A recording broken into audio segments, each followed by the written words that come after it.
You're broken down and tired of living life on the merry-go-round, and you can't find a fighter, but I see it in you, so we gon' walk it out. Move mountains, we gon' walk it out and move mountains. And I'll rise like the day. I'll rise up, I'll rise unafraid. I'll rise up, and I'll do it 1,000 times again.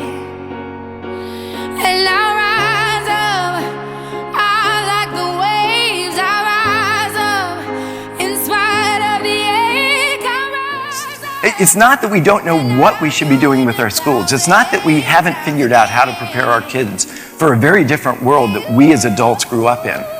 We know that.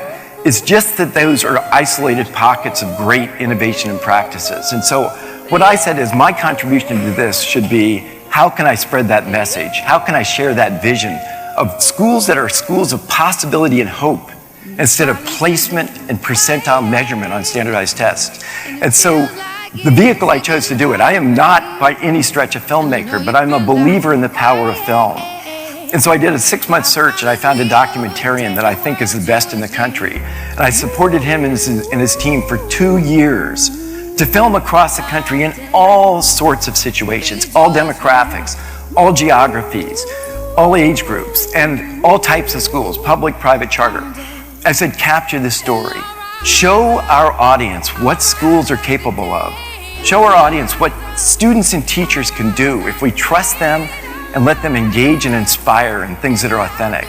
And that film, called Most Likely to Succeed, premiered in January at Sundance. And since then, we've been to more than a dozen major film festivals. We've been at every important education conference. We've had more than 1,000 schools request that film. Because when you're there, and I've been to 50 of these Q&As now, the response of an audience when they see school situations that are aligned with life preparation, they are so enthusiastic and so committed. And people over and over again are saying, this is what we need to do.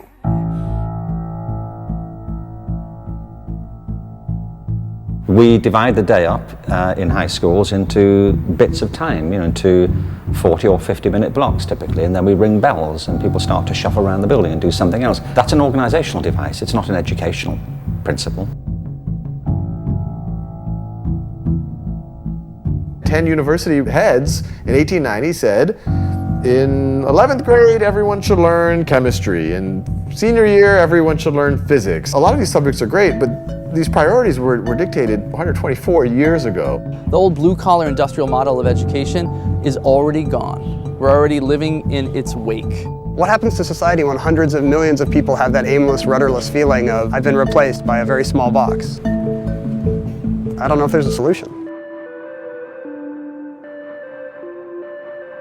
We all learn in different ways. This isn't the way to do it, this is the way that I did it. If the assignment is you get it back and you crumple it up and throw it in the trash can, that's kind of one student experience. And if the assignment is to produce something that you're going to present to professionals in the field, that's completely changing the whole dynamic. We are trying to have that type of perplexity and curiosity get inculcated in our students.